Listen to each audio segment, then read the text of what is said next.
Hello friends, welcome to Samaikalama channel. இன்றைக்கி நான் வந்து ஒரு சிம்பிள் ரெசிபி செய்ய போகிறேன். அது ரைஸோடு சாப்பிடும்போது நமக்கு நல்லா டேஸ்டியாகவும் இருக்கும். அது போக ஹெல்த்தியான ஒரு ரெசிபி தான் நம்ம பார்க்க போகிறோம். அதுதான் கீரை கடையல். நான் இன்றைக்கி எடுத்துருக்கிறது முளைக்கீரை கடையல் எப்படி செய்கிறதுன்னு பார்க்கலாம். வாங்க ஃப்ரெண்ட்ஸ், வீடியோக்குள்ளே போகலாமா? அதுக்கு நான் ஒரு குக்கர் எடுத்து வச்சுருக்கேன். இதில் நான் ஒரு அரை கப்பு பாசிப்பருப்பு எடுத்து கழுவி வச்சுருக்கிறேன், ரெடியாக வச்சுருக்கிறேன். அதை இப்போ இதில் குக்கரில் சேர்த்துக்கலாம். சில பேர் துவரம்பருப்பு சேர்ப்பாங்க, சில பேர் முழு பாசிப்பருப்பு சேர்ப்பாங்க. அதாவது பச்சை கலரில் இருக்குல்ல முழு பாசிப்பருப்பு, அது சேர்ப்பாங்க. நான் வந்து இந்த தொலி எடுத்த பாசிப்பருப்பு தான் சேர்ப்பேன். அப்புறம் ஒரு கட்டு முளைக்கீரை எடுத்து அதை ஆஞ்சு அதை கட் பண்ணி அப்புறம் வாஷ் பண்ணி நான் ரெடியாக வச்சுருக்கிறேன். அதை இப்போ அதில் சேர்த்துடலாம் ஃப்ரெண்ட்ஸ். நான் ஏன் கட் பண்ணுனேன்னா கொஞ்சம் ஈஸியாக இருக்கும் நமக்கு ப்ரொசீஜர். அந்த கடையிறது வந்து கொஞ்சம் ஈஸியாக இருக்கும், அதுக்காக தான் நான் அதை கட் பண்ணிடுறது. அப்படியே போட்டால் எனக்கு ஒரு மாதிரி அது திப்பியாக இருக்கிற மாதிரி இருக்கும். இப்போ அதையும் அதில் சேர்த்துடலாம்.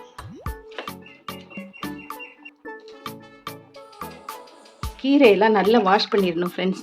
அதில் வந்து மண் ஜாஸ்தியாக இருக்கும். அதனால நான் என்ன பண்ணுவேன்னா அதை கட் பண்ணி ஊற வச்சுருவேன். தண்ணியில் ஒரு 1/2 hour ஊற வச்சுருவேன். அப்போ அந்த மண், அந்த கீரையில் இருக்கிற மண்ணெல்லாம் அடியில் வந்து தங்கிடும். அதுக்கப்புறமா அதை 3 வாஷ் பண்ணிவிட்டு எடுத்து யூஸ் பண்ணுவேன். கீரை போட்டாச்சு ஃப்ரெண்ட்ஸ். இப்போ இதுக்கு மேலே ஒரு 5 பச்சை மிளகாய் வச்சுருக்கிறேன், அதை சேர்த்துக்கலாம்.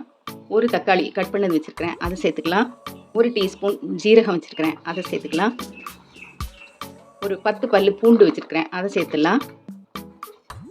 ஒரு 10-15 சின்ன வெங்காயம் உரித்து வச்சுருக்கிறேன், அதை சேர்த்துடலாம்.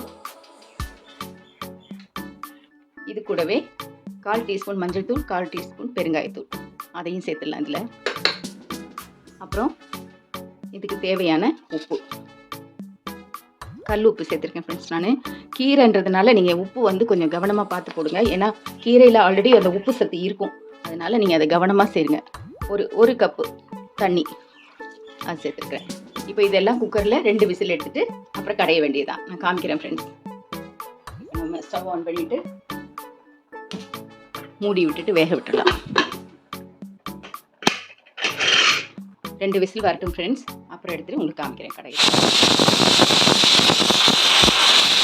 2 விசில் வந்துருச்சு ஃப்ரெண்ட்ஸ். நான் இப்போ ஸ்டவ் ஆஃப் பண்ணிவிட்டேன். ப்ரெஷர் ரிலீஸ் ஆகட்டும், அப்புறம் ப்ரெஷர் ரிலீஸ் ஆகிடுச்சு. நான் அதிலேருந்து தண்ணியை வந்து வடித்து எடுத்து வச்சுருக்கிறேன். அது நமக்கு தாளிக்கும் போது நமக்கு எவ்வளவு திக்னஸ் வேணுமோ அதுக்கு சேர்த்துக்கிறதுக்கு உதவும். அதனால் அதை எடுத்து வச்சுக்கோங்க. இப்போ நம்ம வந்து கடைஞ்சிடலாம். நான் வந்து பிளெண்டர் வச்சு கடைய போகிறேன். சில பேர் மிக்சியில் கடைவாங்க, சில பேர் மத்தில் கடைவாங்க. அது அவங்கவுங்க விருப்பம்.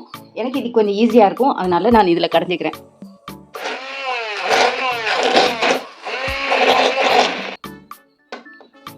அவ்வளோதான் ஃப்ரெண்ட்ஸ். பார்த்தீங்களா, நல்லா கடைஞ்சிடுச்சு பார்த்தீங்களா. கொஞ்சம் இதில் ஊற்றிட்டு வாஷ் பண்ணிக்கிறேன். இப்போ இதை தாளித்து விட்டுடலாம் ஃப்ரெண்ட்ஸ். இங்கே பாருங்கள், இவ்வளோ திக்னஸ் போதும். ஒரு தாளிப்பு கரண்டி அடுப்பில் வச்சுக்கலாம். கரண்டி சூடாகிடுச்சு ஃப்ரெண்ட்ஸ். நம்ம ஒரு 3 ஸ்பூன் ஆயில் விட்டுக்கலாம்.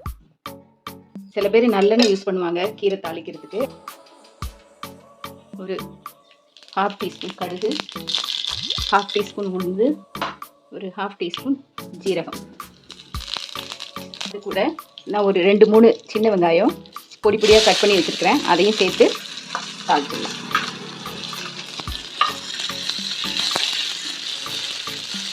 இது எதுக்கு லாஸ்ட்டாக சேர்க்குறோன்னா, அது சாதத்தில் போட்டு இந்த கீரை பிரச்சனை சாப்பிடும்போது இந்த வெங்காயம் எல்லாம் பல்லில் படும், நறுக்குன்னு.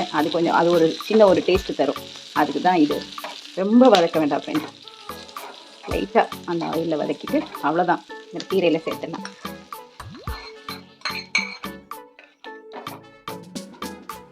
அவ்வளோதான் ஃப்ரெண்ட்ஸ், நம்மளோட சுவையான கீரை கடையல் ரெடி. பாருங்கள், கடைசியில் இது இப்படி இருக்கும். இப்போது இவ்வளோ உங்களுக்கு திக்காக வேணும்னா அப்படி வச்சுக்கலாம்.